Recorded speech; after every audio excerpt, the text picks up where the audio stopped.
Hai hai hai, selamat berjumpa kembali. Hari ini kita akan belajar mata pelajaran matematika kelas 5 dengan materi data. Nah, untuk tujuan pembelajaran hari ini adalah peserta didik diharapkan dapat mengembangkan kemampuan dalam mengumpulkan data sederhana dari lingkungan sekitar, serta menyajikan data menggunakan tabel frekuensi sederhana, piktogram, diagram batang vertikal, diagram batang horizontal, dan diagram batang ganda.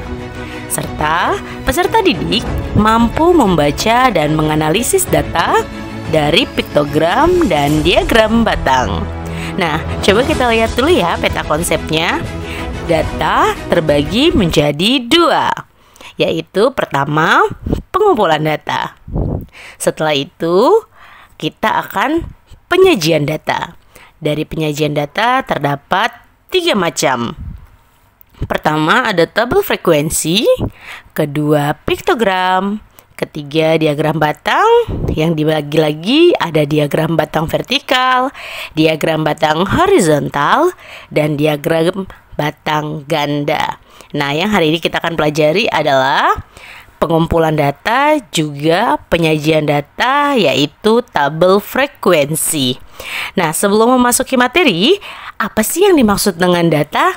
Nah, data menurut Kamus Besar Bahasa Indonesia atau KBBI, yaitu mengartikannya data sebagai kumpulan fakta atau informasi yang diperoleh melalui pengamatan, pengukuran, atau penelitian, biasanya dalam bentuk angka, teks, atau gambar, dan dapat diolah serta dianalisis untuk mendapatkan pemahaman atau pengetahuan lebih lanjut.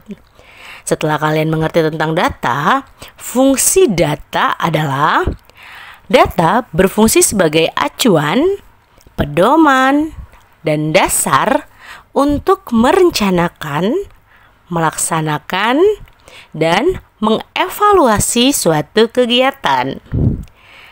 Bagaimana teknik pengumpulan data? Tekniknya ada 3 yang akan kita pelajari. Yang pertama melalui observasi. Lalu berikutnya pengumpulan data melalui wawancara.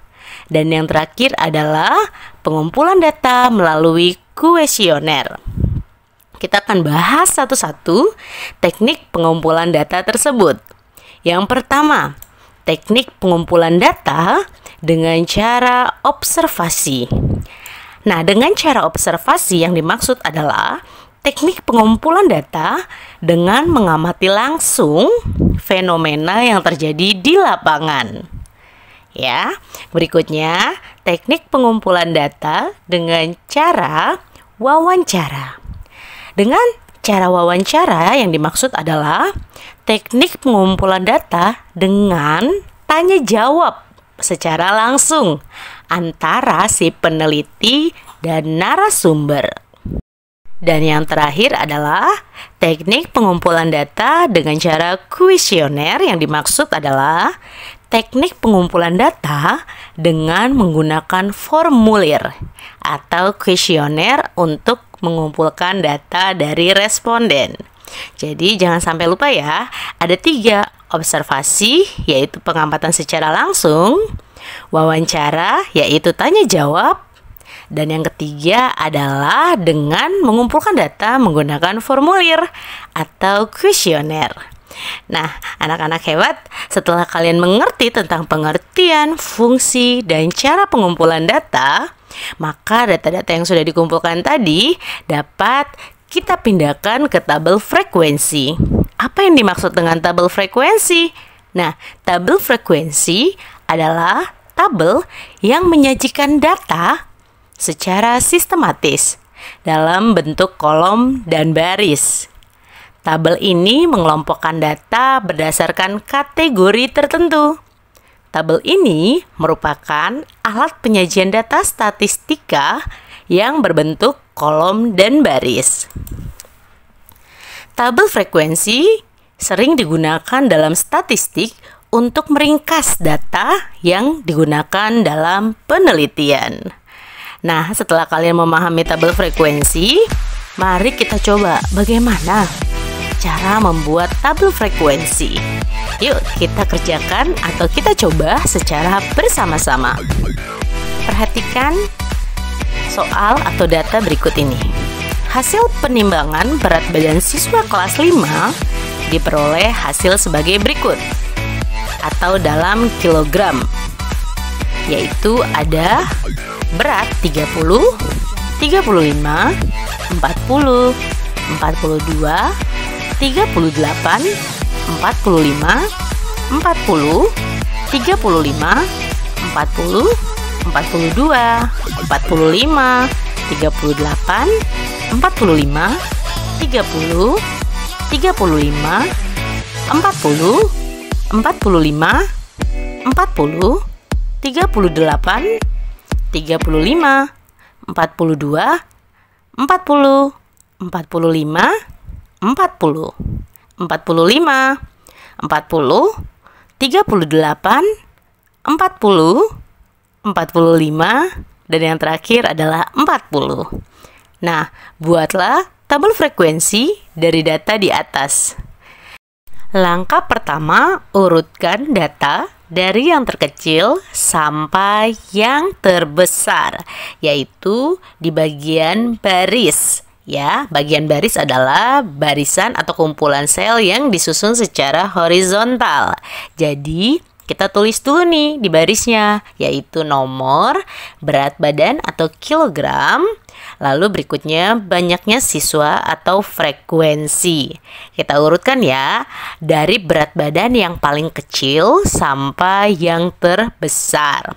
Yang pertama adalah berat badan 30 kg, berikutnya 35 kg, 38 kg, 40 kg, 42 kg, lalu 45 kg. Sehingga kolomnya ada sebanyak 6. Berikutnya, langkah kedua yaitu setelah diurutkan dari yang terkecil sampai yang terbesar atau dari yang teringan sampai yang terberat, langkah selanjutnya yaitu menentukan banyaknya siswa atau frekuensi dari berat badan yang dimiliki siswa kelas 5 tersebut. Mari perhatikan data di samping tabel berikut ini. Kira-kira ada berapa banyak anak yang memiliki berat badan 30 kg? Mari kita hitung bersama-sama ya. 1, 2. Ya, ada 2 anak yang memiliki berat badan 30 kg. Berikutnya, mari kita hitung berapa banyak anak yang memiliki berat badan 35 kg. 1, 2, 3, 4. Ya, ada 4 anak atau 4 siswa yang memiliki berat badan 35 kg. Selanjutnya kita hitung berapa banyak anak yang memiliki berat badan 38. 1, 2, 3, 4. Sebanyak 4 siswa yang memiliki berat badan 38 kg. Selanjutnya kita hitung di berat badan 40 kg. Ada berapa anak? Kita hitung ya. 1, 2, 3, 4, 5, 6, 7, 8, 9, 10. Ada sebanyak 10 siswa yang memiliki berat badan 40 kg. Selanjutnya, mari kita hitung di berat badan 42 kg. Yaitu ada sebanyak 1, 2, 3. Ya, ada 3 siswa yang memiliki berat badan 42 kg. Dan yang terakhir kita hitung berapa banyak siswa yang memiliki berat badan 45 kg. Kita hitung ya. 1, 2, 3, 4, 5, 6, 7. Ada 7 siswa yang memiliki berat badan 45 kg. Setelah kalian selesai memindahkan data yang di samping ke dalam tabel, maka kita jumlahkan banyak siswa atau frekuensi. Kita hitung atau dengan cara menjumlahkan. 2 ditambah 4 ditambah 4 ditambah 10 ditambah 3 ditambah 7. Sehingga hasilnya adalah 30. Jadi berat badan tersebut dalam suatu kelas ada sebanyak 30 siswa yang memiliki berat badan berbeda-beda. Dari yang paling ringan yaitu 30 kg sampai yang terberat adalah 45 kg. Wah, hebat sekali. Kalian telah mencoba dengan sangat teliti bagaimana cara membuat tabel frekuensi. Nah, anak-anak hebat, kalau kalian sudah mengerti tentang cara membuat frekuensi dari data yang ada, pertemuan selanjutnya kita akan membahas piktogram. Ya, keren sekali. Nah, sekian dulu untuk hari ini.